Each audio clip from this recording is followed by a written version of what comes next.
You're listening to Wildlife Control Consultant, where we provide research-based information on all things related to vertebrate pest management. Hi everyone, Stephen Vantassel here, Wildlife Control Consultant, bringing you another episode of the Wildlife Control Consultant podcast, where we cover all things related to vertebrate pest management. Hey, glad to have you on board. I hope your week went well. I was traveling out of state to do some speaking, so I'm glad that I'm back. Thankfully, the weather was really good, but dry roads really do help. But we do need moisture. There's definitely areas in the west here where we need water, or it's going to be a very burning summer. So hopefully some of these locations will get some moisture. Snow, as much as I hate shoveling it, snow really does help because it has some longevity to it. But nevertheless, we'll keep moving on. If you're interested in learning more about what I do, you can visit Wildlife Control Consultant. You can see some of the publications that I have here if you want me to create some training for your program. We can also have me do some ghostwriting, work on your PowerPoints, as sort of just have a consult. You can definitely reach out to me at wildlifecontrolconsultant@gmail.com, wildlifecontrolconsultant@gmail.com. Love to hear your comments, thoughts, yes, even criticisms. We'll take those as well. Well, let's get on with it because I am unfortunately got too much stuff going on, so let me pull my PowerPoint up here. So because this particular topic I thought I did before, but it looks like I did not. So there was some talk on Facebook, and it said, hey, Stephen probably has something on this, and I looked it up, and I'm like, no, it doesn't look like it did. But anyways, I was confusing some stuff that I did in some presentations and thought I'd put it up online. So my point is that there were some questions and comments, and therefore this particular presentation's because of that particular interest. So just so you know that when I get questions and comments, I do look at those, and I will actually create training events based on that kind of feedback. So if you have a particular topic you're interested in, we'd love to hear from you. All right, so that's what today's particular presentation is all about. So we're going to talk about the relocation and translocation. In this case, we're going to be referring to raccoons. Now, there is a fair amount of research in this particular area. I'm only going to be talking about one specific publication because I'm going to be doing more work in this particular area, bringing you some of the results from the research. So that way you'll be informed. But it's not just simply, here's the golden answer that solves every situation. It's not quite that simple, unfortunately. But there are some insights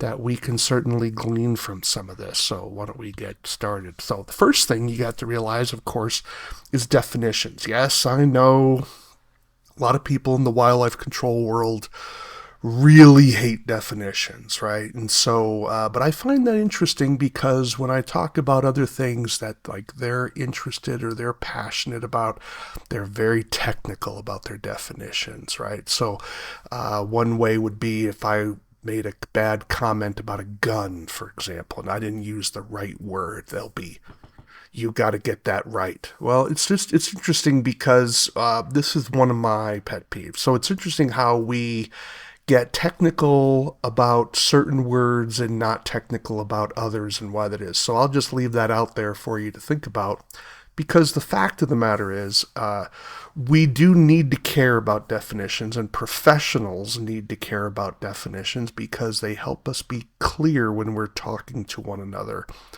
One of my favorite things to talk about when I do presentations is I'll tell people, if you call me up and you say you have gophers, the first question I'm going to ask you is, what do you mean by the word gopher? because I have no idea what you're talking about. Gopher is like a what's it. So a gopher could be a ground squirrel, it could be a pocket gopher, maybe a prairie dog, it could be a woodchuck. Who knows what it is, right? So that's one of the first questions I ask, because it's just a vague, it's a garbage term in the sense that it's just there's too many different meanings to it. So I got to find out what exactly you mean by the word gopher. Same thing comes in the area of relocation, translocation. Now, there was some criticism of this in a wildlife control technology magazine, and I thought about responding to it, but I didn't. But ultimately, I think that relocation, translocation are important words because we can define them differently. And so here's my definition. Just so that when you're hearing me talk, when I use the word relocation of an animal, it means moving an animal from its point of capture and releasing it in another area within its home range.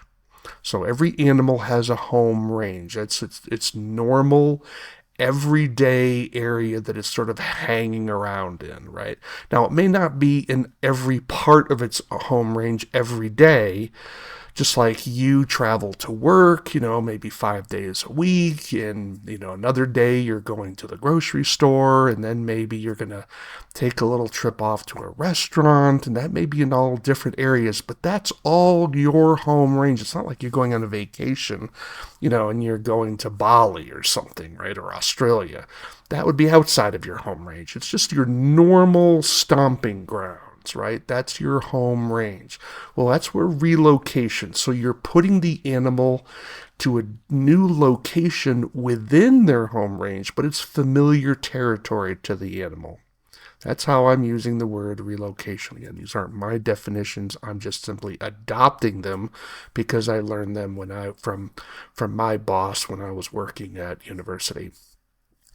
Now, translocation is referring to the capture of an animal and then the release and movement of that animal, or I should put that in order, the capture, movement, and then the release of that animal in an area outside of its home range. So, for example, you take the raccoon, you put it in your car, and you drive 30 miles, and you let it go. No raccoon has a home range of a 30-mile radius. That just doesn't happen, right? So that would be translocation. So you're basically taking that animal and putting it into a new area that it's completely unfamiliar with. Sort of like the equivalent of, let's say you have a neighbor and you don't like your neighbor, but you don't want to kill your neighbor, so you basically go inside, capture your neighbor, strap a parachute on him, and then fly over Yellowstone National Park and kick him out the airplane and pull the ripcord on his parachute, and he floats gently down to the ground. You have effectively translocated your neighbor, right? He's now in an area that he is not familiar with. Well, that's what translocation. So we want to make sure we're clear on these definitions, right? Relocation, translocation. So let's take a look here at this particular publication. This is by Jerrold L. Belant, and his article is called Homing of Relocated Raccoons. Now, keep in mind, some of these raccoons are really, in terms of our definitions, it would probably be better to say that they were translocated rather than relocated, right? So just keep that in the back of your mind. But nevertheless, the title of his article is Homing of Relocated Raccoons, Procyon lotor. And Procyon lotor is the scientific name for raccoons. And it was published in the Canadian Field-Naturalist journal, edition, or volume, I should say, 106, issue 3, pages 382 to 384. So let me read that again for you. So it's Jerrold L. Belant, Homing of Relocated Raccoons, Procyon lotor, 1992, Canadian Field-Naturalist, volume 106, issue 3, pages 382 to 384. So that's the information that we're basing this particular segment on of my podcast, right? So what did he do? What did Mr. Belant do? Well, the research was done in April to June of 1990 in upstate New York in the Adirondacks. And what he did was he captured what he called garbage can raccoons, right? So these were raccoons that were raiding trash cans, right? And so he captured 6 of them. Okay, and so here is what he did with those particular raccoons that he captured. Again, he's doing this in essentially the spring of the year in 1990 in upstate New York. So we have in this particular table a list of all 6. And so just so that if you're reading it, just so you know what you're looking at here. So we have on the left column what number raccoon they are, and then the next column is their sex and age. Now, obviously, we don't know a birth date of the raccoons, but what he's telling us here is what its gender is, male or female, and then the next letter after the slash is whether it's a juvenile or whether it's an adult. Okay, so he wasn't catching like pups here, so we're dealing either with a juvenile or an adult. And you can see how he has 3 juveniles, 3 adults. He has 4 males and 2 females. Both females are adults. 3 of the males are juveniles, and 1 male is an adult. And then we have the capture date. This is when he originally captured these animals. And so we have April 21st down through June 2nd. So he was trapping for a little while, but nevertheless, we have 4 of them were captured within 4 days of each other. Then we have 1 captured in May 22nd, and then the last one was captured in June 2nd. And then it shows how far he moved these animals and which direction. Okay, so the first raccoon that was a male juvenile captured on April 21st. He moved it 3.7 miles to the west of where it was originally captured. He recaptured this raccoon on June 8th. And so now when we say recaptured, that means the raccoon came back to the original capture site within 200 meters. So you're looking at probably 220 yards or so. Okay. So that even though he moved that raccoon 3.7 miles, it came back. And he captured it on June 8th. He then moved it again 14.9 miles east. So he went the other direction this time, and he basically went up, almost 4 times the distance this time, and that one he never captured that one again. Okay, now the second raccoon was an adult male that was captured on April 24th, and he moved that one 11.1 miles east. Interestingly, that one was recaptured more quickly than the juvenile was. This one was recaptured on May 22nd. He then moved it only 2.6 miles west, and it captured it again. And then he relocated it a third time, translocated it a third time, 14.4 miles east, and it was not recaptured. So the third raccoon is a male juvenile that was captured on April 23rd. He moved it 9.3 miles east, and that was not recaptured. He had a male juvenile captured on April 24th, and he moved it 9.3 miles east. It was not recaptured. He had a female adult captured on May 22nd. He moved her 2.6 miles west. She was not recaptured. And then the last one was a female adult. June 2nd she was captured. He moved her 5.9 miles west. She was recaptured on June 7th. He moved her again, but she was not recaptured. So that's pretty much it when it came to this particular research. Now, what he highlights, however, is that other research has found, and so that, remember, when you're doing journal articles, you're surveying a lot of the previous research because you're trying to interact with what scientists have done before.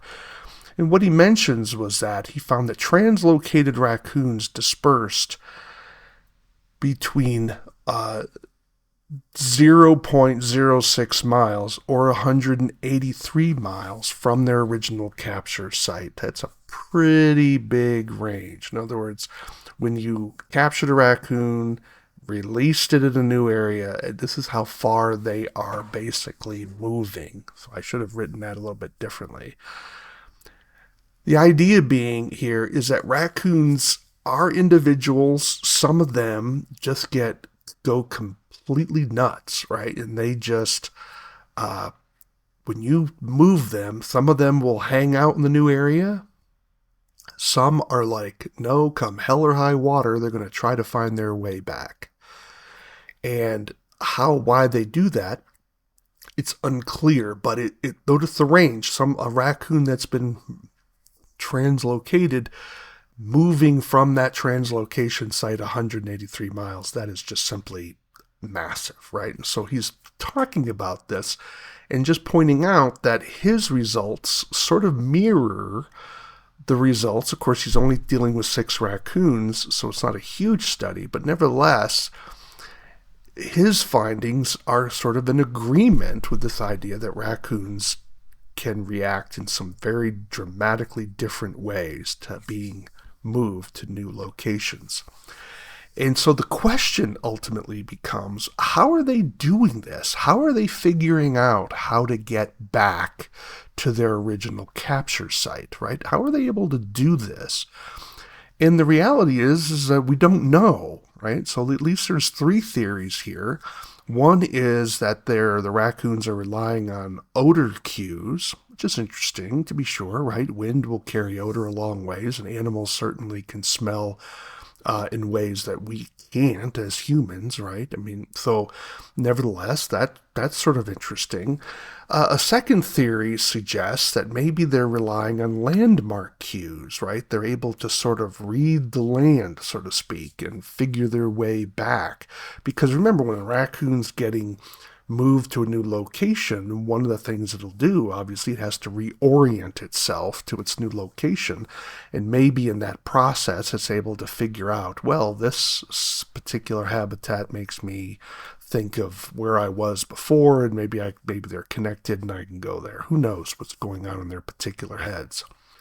And then the last theory, of course, is that perhaps raccoons are simply finding their way back to the original capture site. Now, keep in mind, we're not dealing with all raccoons, right? A lot of raccoons didn't come back, right? So that's certainly true. But it's certainly surprising how many do come back, right? So the theory is that maybe it's just a matter of random luck, right? So the raccoon is moving all over the place. And of course, when you have enough animals moving enough distances at different random rates, some of them are going to be lucky enough to get back to where they were originally. And maybe they're reorienting themselves, and so then maybe because they're randomly moving, they're taking advantage of landmark cues or odor cues to get back to the original site.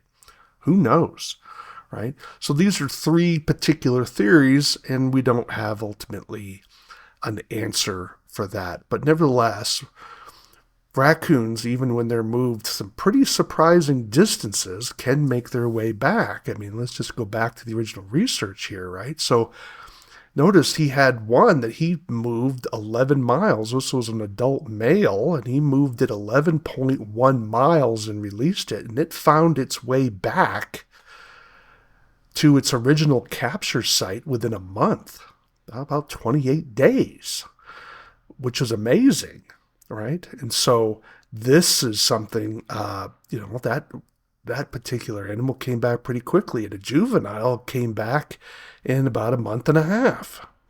So and that one was moved only 3.7 miles, right, originally. So it just goes to show you that some raccoons can really figure things out. Now, whether that's random or whether it's landscape cues or whether it's odor cues, who knows? but nevertheless, raccoons could find their way back. So what do we do with this information? Well, the first thing you need to realize is that if you're translocating raccoons, it's not necessarily a secure way of getting rid of the problem. So a lot of your clients, of course, want to have animals released because it makes them feel all warm and fuzzy inside, because there's a lot of mythology in America that thinks that somehow we have these areas of the country that are just absent of raccoons, and the land is somehow calling us to repopulate those areas with raccoons. It's simply not true. Okay, but nevertheless, it makes the mythology makes people feel good. But if you are translocating raccoons, keep in mind that they can very well come back even when you're traveling some pretty big distances. So the first thing you want to think about, of course, is legalities. Not every state allows the translocation of animals. For example, Massachusetts does not allow the translocation of animals. Connecticut does not allow the release of rabies vector species, of which raccoons would be one. Other states may have different regulations, but even if it's legal for you to translocate a raccoon, you need to be thinking about the humane issues, right? I mean, is it really humane to take an animal and dump it in a new area? Now, this research was done in April in the spring of the year, so the animals had the best chance. But what if you're doing this in the middle of February in the northern climates, right? So now the animal has to survive, find shelter from cold weather, find food sources, and of course they also have to avoid predators and conspecifics, which is other animals of their own species where they could be fighting. And so there's a lot going on there. Now, people could very well say, well, but at least I'm giving it a shot. Yep, that's certainly true. But are there some things worse than death, right? That's the question you have to ask yourself. You need to think about disease transfer, right? So if you have a raccoon and it doesn't look quite right, I would strongly encourage you not to translocate that animal, right? So we don't want to be spreading disease or an animal that's not at full fitness out to a new area. Now, there's no guarantee that an animal that looks good is necessarily healthy, right? There's what's called a prodromal stage, for example, on a rabbit animal, where they look fine because the disease hasn't manifested or multiplied enough in their body to manifest in symptoms. But nevertheless, at least if the animal is showing symptoms of illness, maybe it's not looking very well, it's kind of logy, maybe it's got mange or whatever, then you need to be thinking about whether you should release that, right? So at least take care of that. But if you are going to be moving raccoons, and that's something you're deciding to do, then I'm going to certainly encourage you to be thinking about probably moving them 20 miles. And again, that's 20 miles as the crow flies, right? So you also want to be thinking about putting that animal over major geographical barriers. That could be maybe a major highway, a river, a mountain range, any combination of the two that would make it more difficult for that raccoon to find its way back to its original location. And so that's obviously going to add cost to your business, to be sure, but nevertheless, it's going to reduce the likelihood of that raccoon, that specific raccoon, finding his way back. Again, you need to make sure that all this is legal. You need to be thinking about the humane issues and disease transfer and all that. But if you have decided, for whatever reason, that you're going to be translocating this raccoon, my suggestion is that you think about 20 miles in a direction that's over a major barrier, like a major highway, a mountain range, or a river, right? Something that would add as an additional barrier that would be difficult for the animal to cross and find his way back. Of course, the more you can stack up on that, of course, the better. But nevertheless, it's something for you to definitely think about. We'll be talking some more about the relocation, translocation of wildlife, because there's a fair amount of literature in this particular subject. So stay tuned as we begin to talk more about this issue, because it's not complicated. And as one of my favorite quotes go, a simple lie is easier to believe than a complex truth. And we're here about the truth here in this particular podcast. And so we're going to try to help you navigate the differences between research and trying to help you distinguish truth and error. But unfortunately, if you're looking for carte blanche answers that are really simplistic, I can't always guarantee I'm going to give you that, because sometimes the truth is a little bit more nuanced than a bumper sticker slogan, and I hope you can appreciate that as a professional. Well, I'm Stephen Vantassel. You've been listening to the Wildlife Control Consultant Podcast. Do take a few moments, if you would, to ring the bell, of course, or subscribe to the channel. And if you have questions, comments, thoughts, yes, even criticisms, you can reach me at wildlifecontrolconsultant@gmail.com. wildlifecontrolconsultant@gmail.com. Would love to hear from you, because we're all about research-based information on all things related to vertebrate pest management. And that's going to be it for this podcast. Until next time, take care, everyone. This is the disclaimer for Wildlife Control Consultant Podcast. Vertebrate pest control is an inherently dangerous activity involving risk of bodily injury to you, others, and/or property. Vertebrate pest control also involves legal issues, so be sure to always follow national, state, provincial, and local laws when using pesticides and/or other control methods when controlling pests. Wildlife Control Consultant LLC, Stephen M. Vantassel, or their affiliates are not responsible for your use of the information provided here. Always consult a qualified and appropriate professional before employing the information provided here.